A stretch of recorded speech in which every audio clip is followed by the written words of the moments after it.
नमस्कार, मेरा नाम प्रोफेसर आर.एस. खंगारोत है। आज हमारा विषय है आर.एस. की परीक्षा की तैयारी कैसे करें, how to prepare for RS. Examination. पिछले 25 वर्ष के अनुभव से मैंने ये सीखा है कि विद्यार्थियों को आर.एस. की तैयारी करने में कहाँ कठिनाई महसूस होती है और उन्हें कहाँ किस स्तर पर गाइडेंस की आवश्यकता पड़ती है। दुर्भाग्य की बात ये है कि किसी भी कोचिंग इंस्टीट्यूट में विद्यार्थियों को ये जानकारी नहीं दी जाती है, क्योंकि उनका उद्देश्य विद्यार्थियों को समझाना नहीं, केवल कमाना हो जाता है। लेकिन एक शिक्षक होने के नाते मैं ये मानता हूँ कि विद्यार्थियों को सही गाइडेंस मिलना आवश्यक है। चलिए शुरू करते हैं। आज का हमारा विषय होगा how to prepare for RS. And subordinate services. आप सभी जानते हैं कि आर.एस. की परीक्षा 3 चरणों में होती है। ये 3 चरण प्रीलिम्स, मेंस और इंटरव्यू। ये बात हम सब जानते हैं। मैं ऐसी कोई बात नहीं कर रहा हूं जो आप न जानते हों कि आर.एस. की परीक्षा 3 चरणों में की जाती है। इसमें 3 चरण हैं। पहला प्रीलिम्स है, दूसरा मेंस है और तीसरा इंटरव्यूज। आप सबसे पहले किस चरण की तैयारी शुरू करेंगे, आप बताइए। प्रीलिम्स, आप बताइए आप किस लेवल और किस चरण की सबसे पहले तैयारी करेंगे। प्रीलिम्स। आप में से 90% विद्यार्थी ये मानते हैं कि हम तैयारी आर.एस. की करते समय प्रीलिम्स की तैयारी करेंगे, और यकीन मानिए कि 90% विद्यार्थी यही गलती करते हैं। 90% विद्यार्थी यही गलती करते हैं कि वो ये कहते हैं और वो ये मानते हैं कि हम प्रीलिम्स की तैयारी करेंगे, और फिर उन्हें समझाने वाले उनके मित्र और दोस्त उनको ये कहते हैं कि पहले प्रीलिम्स तो पास करो, उसके बाद मेंस की तैयारी करना। हमारे घर में भी हमारे सलाहकार, हमारे माता पिता भी हमें यही देने की और ये समझाने की कोशिश करते हैं। हम किसी को दोष नहीं देना चाहते, माता पिता को दोष देना नहीं चाहते, सलाहकारों को और मित्रों को दोष नहीं देना चाहते, लेकिन हम ये बताना चाहते हैं कि उन्हें इस बात की जानकारी नहीं है। तो मैंने आपसे अभी ये कहा कि 90% विद्यार्थी ये मानते हैं कि हम तैयारी प्रीलिम्स की करेंगे, और मैंने कहा कि 90% विद्यार्थी यही गलती करते हैं। तो इसलिए सबसे पहले तो आपको उस 90% से निकलकर उस 10% के साथ जुड़ना पड़ेगा, जो ये समझने का प्रयास करें कि आर.एस. की तैयारी प्रीलिम्स की ना होकर और किस लेवल और किस स्तर की होनी चाहिए। तैयारी कभी भी प्रीलिम्स की नहीं होती। क्यों और कैसे, इसे समझना चाहिए। आप प्रीलिम्स की जब तैयारी करते हैं तो इसमें एक पेपर आपको तैयार करना होता है जिसे आप जनरल स्टडीज़ कहते हैं। ये जनरल स्टडीज़ का एक पेपर होता है, 200 मार्क्स का ये पेपर होता है। ऑब्जेक्टिव टाइप इसमें सवाल और प्रश्न पूछे जाते हैं, और ये 200 मार्क्स का एक जीएस यानी जनरल स्टडीज़ का पेपर प्रीलिम्स में रखा गया है। ये एक क्वालिफाइंग नेचर का अपने आप में एक पेपर और टेस्ट विद्यार्थियों का लिया जाता है। अब मान लीजिए आप तैयारी जनरल स्टडीज़ की करते हैं। लेट अस अज्यूम कि आप तैयारी 4 से 5 महीने किसकी कर रहे हैं, एक जनरल स्टडीज़ की कर रहे हैं। जनरल स्टडीज़ की अगर आप तैयारी करते हैं 4 या 5 महीने की, अगर आप ठीक से मेहनत कर तैयारी करें तो प्रीलिम्स तो आप पास कर ही लेंगे। ध्यान दीजिए, any student who is an average student and who works for, let us say, 5 or 6 months will qualify the prelims. ऐसा क्यों? प्रीलिम्स में कितने विद्यार्थी पास होते हैं जो मेंस की परीक्षा देते हैं? प्रीलिम्स में जो परीक्षा देने वाले विद्यार्थी हैं उनका रेशियो, उनका अनुपात कितना रहेगा जो मेंस की आने वाले समय में परीक्षा देंगे?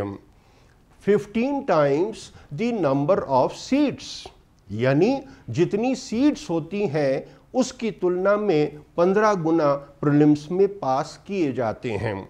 मान लीजिए, let us assume the number of post is 100। ये मान लिया जाए कि जो नंबर ऑफ पोस्ट हैं उनकी कुल संख्या 100 है, यानी 100 है। मैंने अभी आपसे कहा कि प्रीलिम्स में पास होने वालों की संख्या कितनी है? 15 गुना द नंबर ऑफ सीट्स। जितनी सीट्स होती हैं उसकी तुलना में 15 गुना प्रीलिम्स में पास होते हैं जो मेंस की परीक्षा देते हैं। अगर 15 गुना है और 100 आपने कहा सीट हैं, तो पास होने वालों की संख्या 1500 होगी। प्रीलिम्स में पास होने वालों की संख्या 100 सीट होने पर 15 टाइम्स यदि हम मान लें तो ये 1500 होगा, यानी 1500 पास होकर मेंस की परीक्षा देंगे। मैंने अभी आपसे कहा, any student who is an average student and who can work hard for, let us say, 5 or 6 months will find a place here in the 15 times. कोई भी ऐसा विद्यार्थी जो एक एवरेज विद्यार्थी है, मेहनत यदि कर ले, 4 से 6 महीने के बीच यदि मेहनत कर ले, तो 15 गुना में तो उसे स्थान मिल ही जाएगा। लेकिन गाड़ी यहाँ मेंस में अटक जाएगी। मेंस में गाड़ी कैसे अटकेगी? प्रीलिम्स का जब रिजल्ट आता है और मेंस की जब परीक्षा होती है तो उसमें समय मिलता है 4 महीने। ये अप्रॉक्सीमेट हम मान रहे हैं कि 4 महीने का समय प्रीलिम्स का रिजल्ट आने से लेकर मेंस की परीक्षा होने के बीच में आपको मिलेगा। और इन 4 महीनों में आपको मेंस के पेपर तैयार करने हैं 4। आपको 4 पेपर तैयार करने हैं 4 महीने में। और याद रहे, ये मेंस के 4 पेपर इन 4 महीनों में किसी भी सूरत में तैयार नहीं हो सकते। It is not humanly possible, it is not humanly possible to prepare these 4 papers in just 4 months. इसका मतलब ये हुआ कि किसी भी सूरत में आप मेंस की परीक्षा में आगे नहीं बढ़ पाएंगे।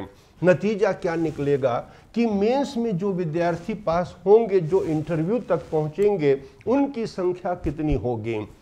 जितनी सीट्स हैं उसके लगभग 3 गुना, कई बार इसे 2 से 2.5 गुना भी कर दिया जाता है। हम 3 गुना यदि मान लें, 100 अगर पोस्ट हैं तो इसमें पास होने वालों की संख्या 300 होगी।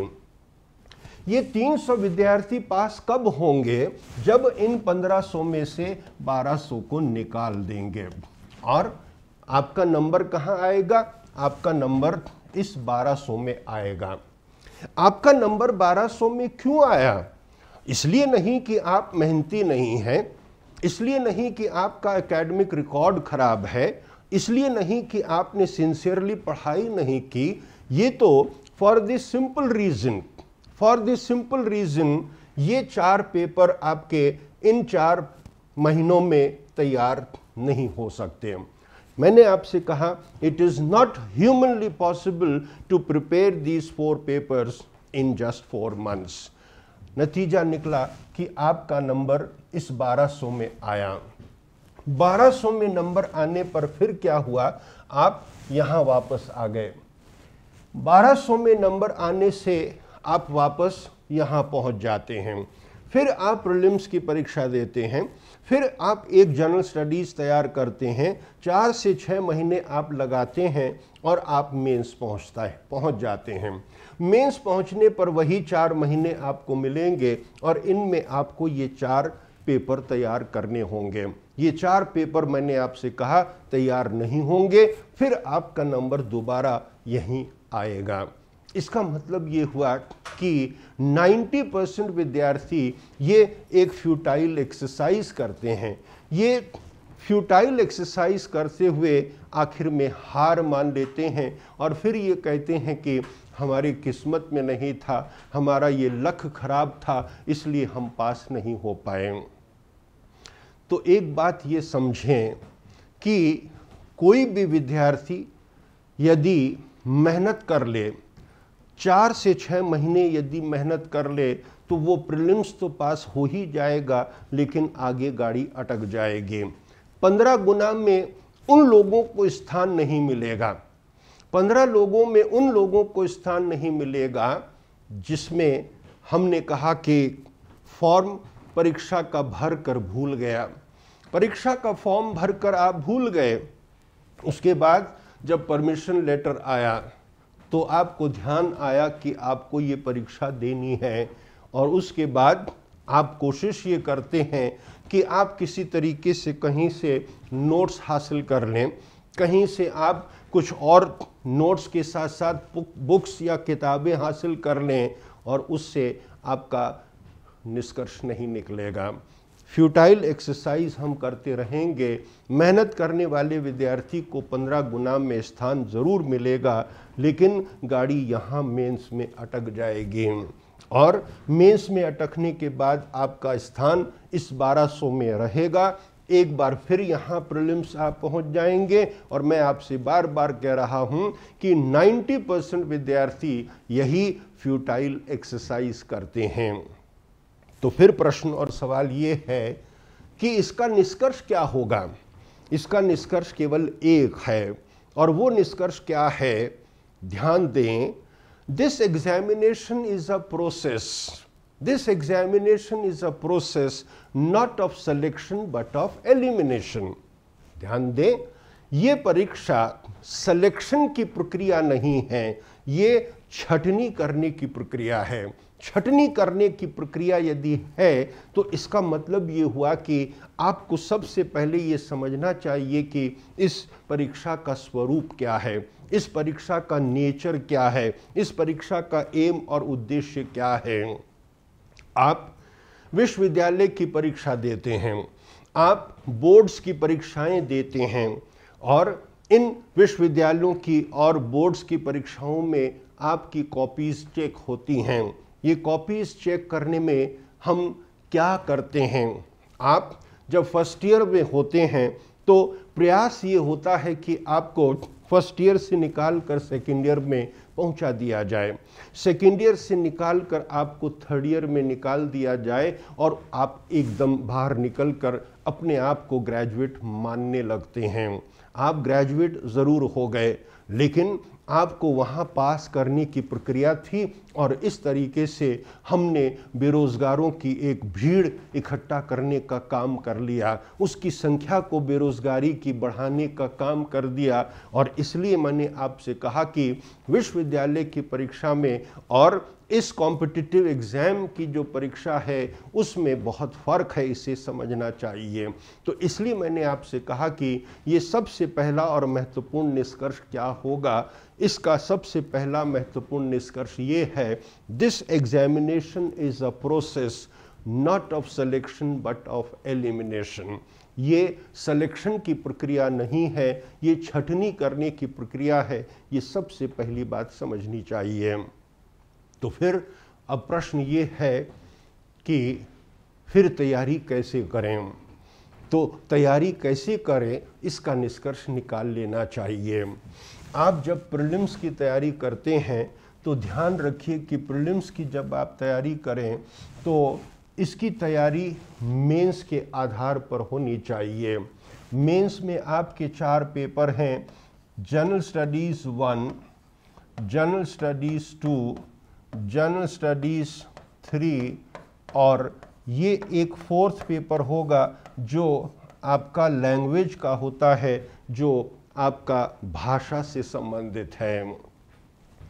ये 4 पेपर हैं मेंस के। तैयारी प्रीलिम्स की करनी है, लेकिन तैयारी प्रीलिम्स की करते समय मेंस का सिलेबस अपने ध्यान में रखिए। Prepare for the prelims keeping an eye on the mains. आप जनरल स्टडीज 1, जनरल स्टडीज 2 और जनरल स्टडीज 3 ये 3 पेपर ठीक ढंग से तैयार कर लें। आप ये जनरल स्टडीज के 3 पेपर यदि तैयार कर लेते हैं तो जब मेंस की तैयारी आप कर रहे हैं तो प्रीलिम्स की तैयारी अपने आप हो रही है। मेंस की जब आप तैयारी करते हैं तो प्रीलिम्स की तैयारी तो अपने आप हो रही है। ये बात ठीक है कि प्रीलिम्स में जो सवाल और क्वेश्चंस पूछे जाते हैं वो ऑब्जेक्टिव टाइप होते हैं, और दूसरी तरफ मेंस में जो सवाल होते हैं वो ऐसे टाइप होते हैं। ऑब्जेक्टिव टाइप सवाल कहाँ से निकाले जाएंगे? जो ऐसे टाइप आप तैयारी कर रहे हैं, ऐसे टाइप के जो प्रश्न और सवाल हैं उसकी जो तैयारी कर रहे हैं, उसी में से आपके ऑब्जेक्टिव टाइप सवाल भी निकलेंगे। इसलिए मैंने आपसे कहा प्रीलिम्स की तैयारी आप ज़रूर करें, लेकिन आपका जो सिलेबस है वो मेंस के आधार पर होना चाहिए। मेंस की अगर आप तैयारी ये कर रहे हैं, प्रीलिम्स की तैयारी अपने आप हो रही है, और इस तरीके से ये जनरल स्टडीज़ के 3 पेपर आप प्रीलिम्स देने से पहले तैयार कर लें।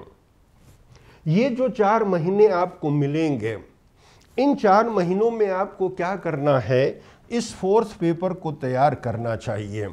इस 4th पेपर को तैयार करना चाहिए, और उसके साथ साथ जो रिवीजन का जो समय है वो भी आपको देना होगा।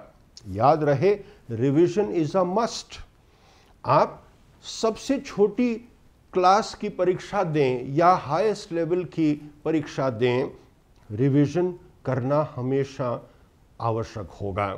रिवीजन का समय रख कर इस 4th पेपर की तैयारी करें। ये 4 पेपर यदि आप इस स्ट्रैटेजी को बनाकर, इस स्ट्रैटेजी को ध्यान में रख कर यदि तैयार करेंगे तो आपका स्थान यहाँ नहीं यहाँ रहेगा। प्रीलिम्स की तैयारी कर रहे हैं, सिलेबस यदि मेंस का आपके सामने है तो ये ध्यान रहे कि प्रीलिम्स तो आप शर्तिया पास हो ही जाएंगे, प्रीलिम्स तो आप शर्तिया क्वालिफाई कर ही लेंगे, ये स्पष्ट हो जाता है। तो इसलिए दूसरा निष्कर्ष क्या निकला? दूसरा निष्कर्ष है prepare for the prelims keeping an eye on the mains. Prepare for the prelims keeping an eye on the mains का अर्थ ये हुआ कि आप तैयारी प्रीलिम्स की ज़रूर करें, लेकिन आपका लक्ष्य, आपका एम, आपका उद्देश्य मेंस होना चाहिए। मेंस की तैयारी यदि आपकी होगी, प्रीलिम्स अपने आप पास हो जाएंगे, ये बात ध्यान में रखनी है। हम क्या करते हैं? हम पहले प्रीलिम्स की परीक्षा देते हैं, फिर प्रीलिम्स की परीक्षा देने के साथ ही रिज़ल्ट का इंतज़ार करते हैं, और जब रिज़ल्ट का इंतज़ार करने के बाद हम जब पास हो जाते हैं, उसके बाद हम मेंस की तैयारी शुरू करते हैं। उस समय तक बहुत देर हो जाती है, और वो देर जब हो जाती है तो उसका खामियाजा हमें भुगतना पड़ता है। आप जो तैयारी कर रहे हैं और मैं जो आपको तैयारी करने के लिए कह रहा हूँ, उसमें क्या फ़र्क है? उसमें एक बहुत बड़ा फ़र्क ये है कि मैंने आपसे कहा कि तैयारी में फ़र्क क्या हो गया। आपको इतना करना है, ध्यान दें, आपको इतना करना है। मैं आपसे क्या कह रहा हूँ कि आप पहले से ही इतना कर लें। आपको इतना करना है। मैं आपसे कह रहा हूं कि इतना कर लें, लेकिन ग्राउंड रियलिटी क्या है? ज़मीनी हकीकत क्या है? ज़मीनी हकीकत ये है कि इतना करना होता है, इतना करना होता है, इतना ही हो पाता है। जब इतना करना था और इतना ही हो पाया तो गाड़ी तो कहीं ना कहीं अटक जाएगी, और ये गाड़ी हमेशा आपकी मेंस में अटकती रहेगी। इसलिए मैंने आपसे ये कहा कि जब तैयारी प्रीलिम्स की आप कर रहे हैं तो आपका लक्ष्य, आपका एम, आपका उद्देश्य मेंस होना चाहिए। Prepare for the prelims keeping an eye on the mains. कई विद्यार्थी ये पूछते हैं कि आप जो बात कर रहे हैं वो बात तो समझ में आ रही है, लेकिन ये कैसे निश्चित हो, ये कैसे तय हो कि हम आरएस बन ही जाएंगे? यदि आप मुझसे ये प्रश्न और सवाल पूछते हैं तो मैं आपसे ये कहूँगा कि ये मेंस के जो 4 पेपर हैं, ये मेंस के जो 4 पेपर हैं, ये 4 पेपर आप प्रीलिम्स देने से पहले तैयार कर लें। आप प्रीलिम्स देने से पहले ये 4 मेंस के पेपर तैयार कर लें। और तैयार करने का मतलब ये है कि ये 4 पेपर आपकी मुट्ठी में होने चाहिए।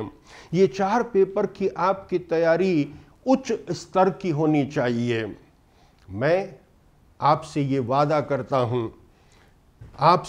करता हूं कि यदि ये 4 पेपर आपकी मुट्ठी में हैं और इसकी तैयारी आपके उच्च स्तर की है तो दुनिया की कोई ताकत आपको आरएस बनने से रोक नहीं सकती। ये मेरा आपसे वादा है। लेकिन शर्त यही है कि आपको ये 4 मेंस के पेपर प्रीलिम्स देने से पहले तैयार कर लेने चाहिए। तभी आप प्रीलिम्स तो पास कर ही लेंगे, मेंस भी आप पास कर जाएंगे and you will sail through.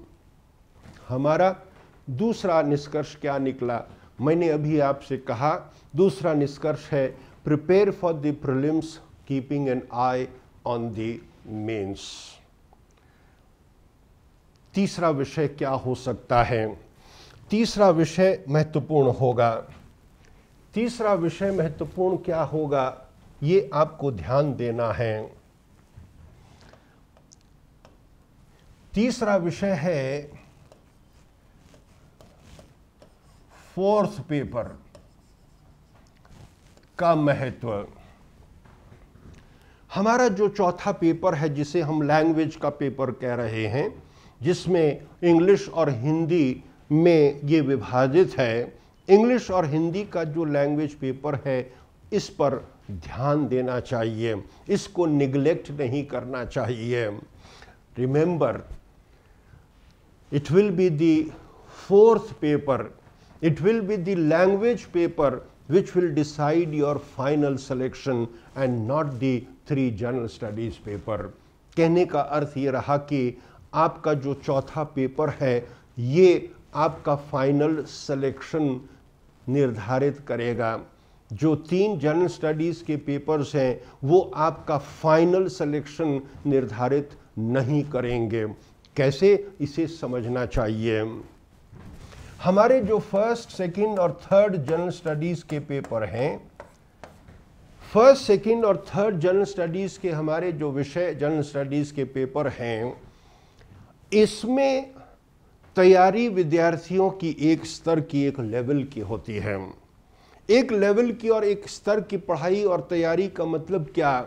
मतलब ये है कि इस पोर्शन में, जनरल स्टडीज़ के इन 3 पेपर्स में मार्जिन विद्यार्थियों में बहुत कम होता है।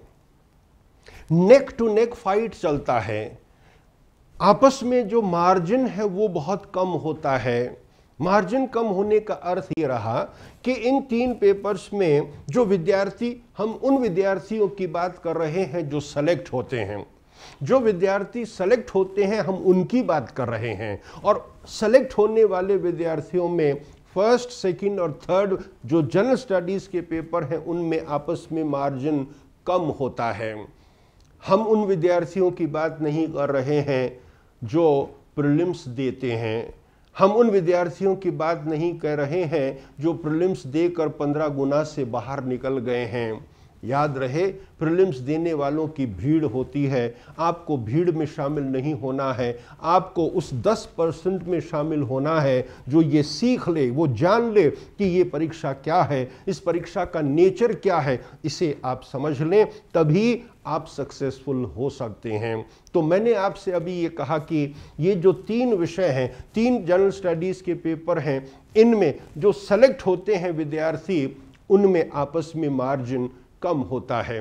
क्यों? क्योंकि जो सेलेक्ट होते हैं उनकी तैयारी एक स्तर की, एक लेवल की होती है। और जब एक स्तर की और एक लेवल की तैयारी होगी तो इनमें लगभग मार्क्स सब के बराबर से होंगे, और इनमें जो मार्जिन होगा वो मार्जिन ये मानकर चलें कि 5% से लेकर 10% हो सकता है। इसमें 5% प्लस माइनस ऊपर नीचे किया जा सकता है। मार्जिन यहाँ 5 से 10 हो सकता है, % हो सकता है। ये हम बार बार कह रहे हैं, उन विद्यार्थियों की हम बात कर रहे हैं जो सेलेक्ट हो रहे हैं। जो सेलेक्ट नहीं होते वो, मैंने आपसे कहा कि प्रीलिम्स में उनकी छटनी हो गई, वो तो पहले ही बाहर निकाल दिए गए। मार्जिन यहाँ 5 से 10% है। तो मैं आपको ये कह रहा हूँ कि चौथा पेपर इंपॉर्टेंट कैसे हो गया, फोर्थ पेपर इंपॉर्टेंट कैसे हो गया। फोर्थ पेपर में इंग्लिश और हिंदी है। इंग्लिश और हिंदी होने का मतलब ये हुआ कि मान लीजिए एक अंग्रेजी माध्यम का विद्यार्थी है। हम यहाँ अंग्रेजी और हिंदी माध्यम के विद्यार्थियों को सेपरेट नहीं कर रहे हैं, हम उनको अलग करने की कोशिश नहीं कर रहे हैं, लेकिन ज़मीनी हकीकत को समझते हुए ये बात समझनी चाहिए, करनी चाहिए। एक अंग्रेजी माध्यम का विद्यार्थी है, अंग्रेजी में यदि वो अच्छी मेहनत करे, बहुत अच्छी मेहनत करे, तो 75% तक मार्क्स ला सकता है। अंग्रेजी में मेहनत करे तो अंग्रेजी माध्यम का विद्यार्थी अच्छा स्कोर कर सकता है, उसके 75% तक मार्क्स आ सकते हैं। लेकिन एक हिंदी माध्यम का विद्यार्थी है, हम हिंदी माध्यम को और अंग्रेजी माध्यम को यहाँ उसका विश्लेषण करते हुए कोसने की कोशिश नहीं कर रहे हैं, लेकिन मैं आपसे बार बार कहता हूँ कि इसे समझना चाहिए। हिंदी माध्यम का विद्यार्थी कितनी भी मेहनत करता है तो उसके मार्क्स 45% से ज़्यादा नहीं आ पाते हैं, ये सच्चाई है। अंग्रेजी हमारी मदर टंग नहीं है, English is not our mother tongue. अंग्रेजी रातों रात भी नहीं सीखी जा सकती। बहुत मेहनत यदि विद्यार्थी करता है तो उसके 45% तक मार्क्स आते हैं। यहाँ मार्जिन कितना है? यहाँ मार्जिन है 30%। यहाँ मार्जिन 30% हो गया, यहाँ मार्जिन 5 से 10% है। इसका मतलब ये हुआ कि अंग्रेजी भाषा की दृष्टि से यदि आप स्कोर करते हैं तो आपका जो मार्जिन है यहाँ इसकी तुलना में यहाँ बढ़ जाता है। Margin here is 30%। दूसरा, एक अंग्रेजी माध्यम का जो विद्यार्थी है वो हिंदी में इतना सफल नहीं हो पाता जितना हिंदी के माध्यम का विद्यार्थी हो जाता है। तो इसका मतलब ये हुआ कि हिंदी के माध्यम के विद्यार्थियों को अंग्रेजी माध्यम के विद्यार्थियों की तुलना में यहाँ हिंदी में लाभ मिल जाता है। लेकिन मैं आपको आगाह करना चाहता हूँ कि हम राजस्थानियों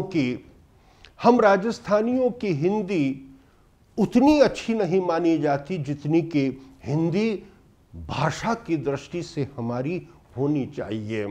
मैंने देखा है विद्यार्थियों को जब ऑप्शनल की क्लासेस लगती थीं उस समय वो ऑप्शनल की क्लास छोड़कर चले जाते थे, लेकिन हिंदी की कक्षाओं में कोई भी विद्यार्थी उसे छोड़कर नहीं जाता था।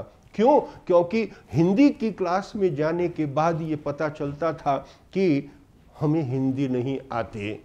याद रहे, भाषा को हम ये बताने की कोशिश नहीं कर रहे हैं कि भाषा अंग्रेजी अच्छी है या हिंदी अच्छी है, लेकिन परीक्षा की दृष्टि से बात हम कर रहे हैं कि यहाँ माध्यम की दृष्टि से भी जो हमारा फोर्थ पेपर है उसमें स्कोर हमारा वेरी करता है।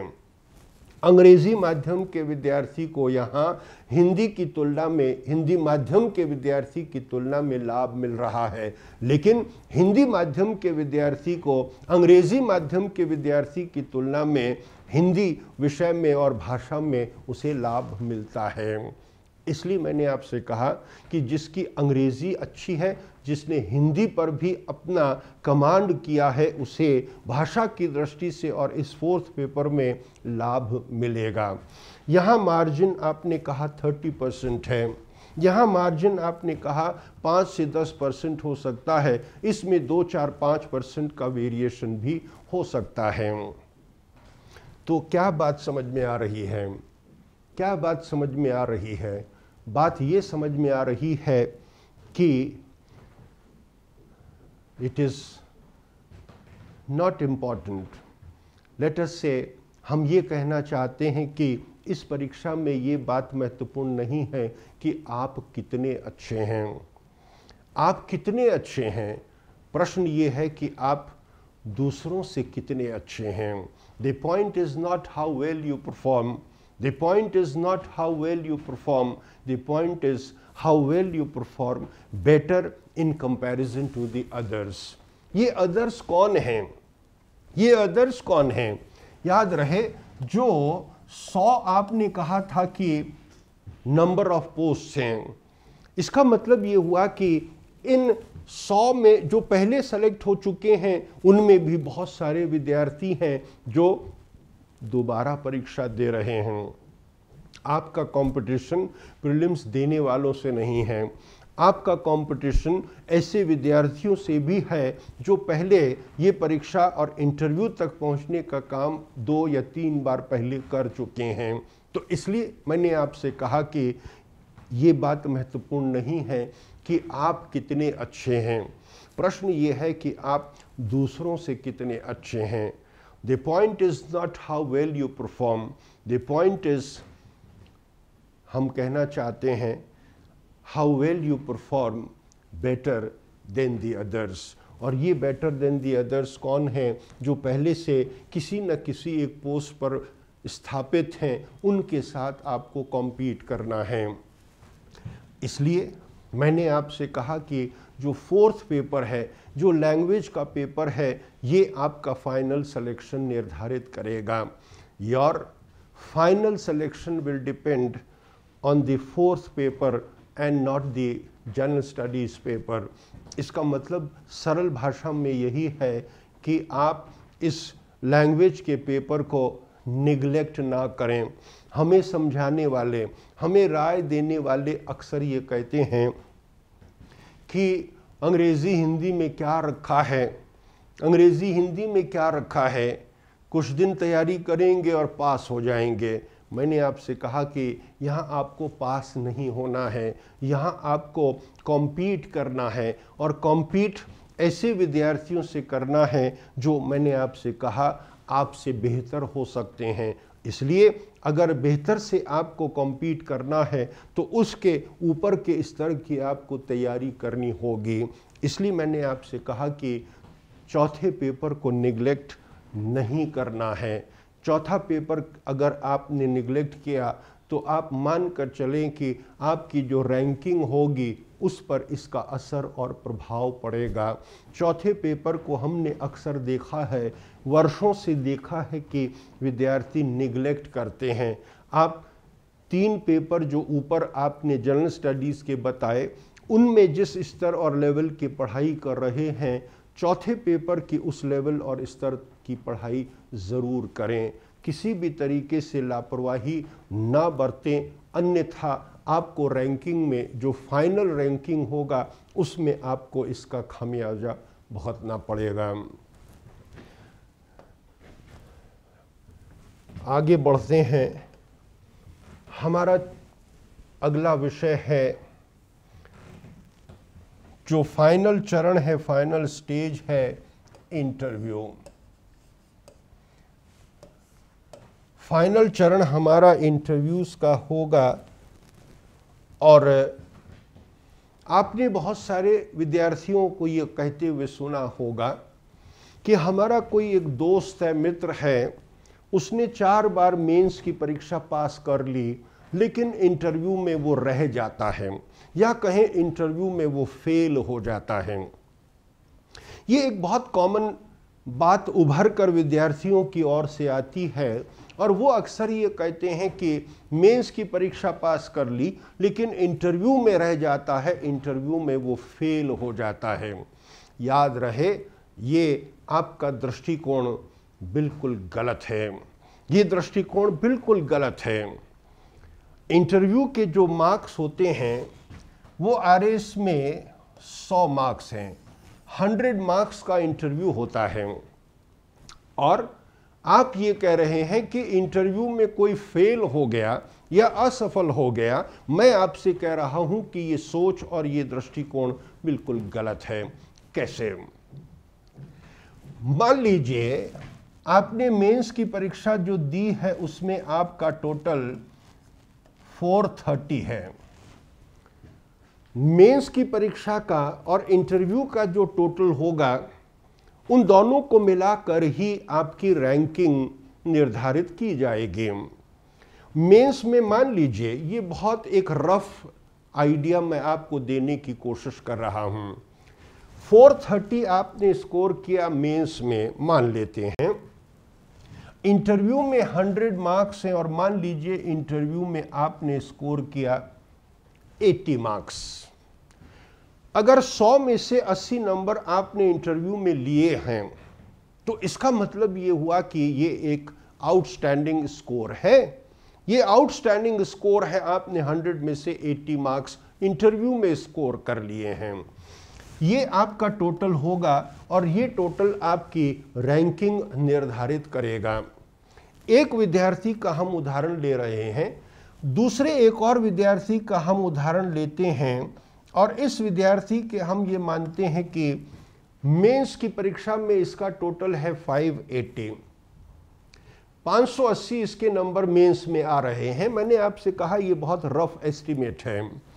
580 आपने मार्क्स स्कोर किए मेंस में और मान लीजिए आपने यहाँ इंटरव्यू में स्कोर किया 40 को हम रीजनेबली ठीक ठाक मार्क्स मान सकते हैं, फेल नहीं, लेकिन आपने कहा कि स्कोर 100 में से 40 रहा। लेकिन ये बात भी समझ में आ रही है कि 80 की तुलना में 40 यहाँ कम दिखाई दे रहा है। इन दोनों में से टोटल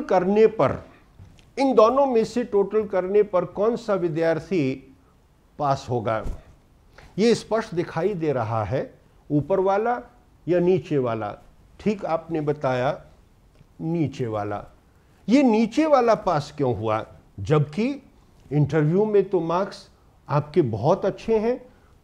इसका मतलब क्या? इसका मतलब ये है कि आप इंटरव्यू में फेल या पास नहीं हो रहे हैं। You have failed to score good marks in the mains. आपने मेंस का स्कोर जो है वो उस लेवल और स्तर का हासिल नहीं किया कि मेंस के बाद इंटरव्यू का उसमें मार्क्स जोड़ने के साथ आप मेरिट लिस्ट में शामिल हो जाएं। आप इंटरव्यू में फेल नहीं हो रहे हैं। You have failed to score good marks in the mains. Mains में आपके मार्क्स कम आने के कारण आप असफल रहे हैं। इंटरव्यू में आप फेल नहीं हो रहे हैं, इंटरव्यू में आप असफल नहीं हो रहे हैं। याद रहे, interview is only 12.5% of the total. Interview is only 12.5% of the total. ये सुप्रीम कोर्ट का ऑर्डर है कि इंटरव्यू का जो टोटल है वो 12.5% से ज़्यादा नहीं होना चाहिए। इसका मतलब ये हुआ कि दारोमदार किस पर है? दारोमदार किस पर है? दारोमदार मेंस पर है। याद रहे, हम ये कतई ये नहीं कह रहे हैं कि आप इंटरव्यू की तैयारी ना करें। हम ये कतई नहीं बताने का प्रयास कर रहे हैं कि इंटरव्यू महत्वपूर्ण नहीं है। इंटरव्यू में अच्छे मार्क्स लाने की कोशिश हम निरंतर आगे जारी रखते हैं, लेकिन ये कहना कि इंटरव्यू में फेल हो गए, ये सोच, ये दृष्टिकोण हमारा बिल्कुल गलत सिद्ध हो रहा है। इसलिए मैंने आपसे कहा कि मेंस पर फोकस करना चाहिए। दारोमदार किस पर है? मेंस पर है। तो फिर प्रश्न और सवाल ये है कि इंटरव्यू क्या करता है? इंटरव्यू क्या कर रहा है? इंटरव्यू आपकी रैंक निर्धारित करता है। इंटरव्यू में आपके जो मार्क्स आते हैं उसमें आपकी पोजीशन तय होती है। फर्स्ट, सेकंड, थर्ड, फोर्थ, ये पोजीशन आपकी इंटरव्यू से निर्धारित होती है। लेकिन ये उस समय निर्धारित होगी जब आपके मेंस में मार्क्स अच्छे होंगे। इंटरव्यू में भी कोशिश और प्रयास रहे कि अच्छे मार्क्स लाने की हम तैयारी करें। हमने देखा है बहुत सारे ऐसे कोचिंग इंस्टीट्यूट्स हैं जो विद्यार्थियों को इंटरव्यू में जाने से पहले डराने का प्रयास करते हैं। इंटरव्यू का भय और खौफ इन विद्यार्थियों के मन में डाल देते हैं। याद रहे कि इंटरव्यू से खौफ रखने की आवश्यकता नहीं है, इंटरव्यू से डरने की आवश्यकता नहीं है। वो इसलिए क्योंकि मेंस में अगर आपने अच्छा स्कोर किया है और इंटरव्यू में यदि आप सहज रहें, आप ठीक से तैयारी करें, तो मैं ये सोचता हूँ कि आपको कोई आरएएस बनने से रोक नहीं सकता। हमारी जो अभी कुछ समय के लिए चर्चा हुई उसमें मैंने मूलतः 4 विषय लिए हैं। मैंने 4 मुद्दे हैं, 4 इश्यूज हैं जिस पर फोकस करने का प्रयास किया है। मैंने पहली बात आपके सामने कई बार रिपीट करते हुए ये कहा था कि ये परीक्षा क्या है। This examination is a process not of selection but of elimination. ये सिलेक्शन की प्रक्रिया नहीं है, छटनी करने की प्रक्रिया है। प्रक्रिया क्या है? ये बात ठीक है कि फाइनली सिलेक्शन होगा, लेकिन जो प्रोसेस है एग्जामिनेशन का, वो प्रोसेस क्या है? The process is not of selection but of elimination. मैं फिर रिपीट कर रहा हूं कि ये सिलेक्शन की नहीं, छटनी करने की प्रक्रिया है। इसका मतलब ये हुआ कि आपको उस छटनी में बाहर ना निकलकर आपको सेलेक्ट होने की उस प्रक्रिया में शामिल होना है। दूसरा मैंने विषय लिया था prepare for the prelims keeping an eye on the mains. तैयारी आप प्रीलिम्स की जरूर करें, लेकिन फोकस आपका मेंस पर होना चाहिए। अगर मेंस की तैयारी आप पहले से करके रखेंगे तो प्रीलिम्स आप स्वतः ही पास हो जाएंगे, और जो समय आपके पास रहेगा उसमें अगर आप टाइम मैनेजमेंट ठीक ढंग से कर पाएंगे तो उसमें आपकी सफलता की गुंजाइश अधिक रहेगी। और उसी क्रम में मैंने आपसे ये कहा था और मैंने आपसे ये वादा किया है कि यदि 4 पेपर मेंस के आपके तैयार हों, आपकी मुट्ठी में हों, और उसके बाद यदि आप प्रीलिम्स की परीक्षा देते हैं तो दुनिया की कोई ताकत आपको आरएएस बनने से रोक नहीं सकती। ये मेरा पिछले 25 वर्षों का अनुभव है।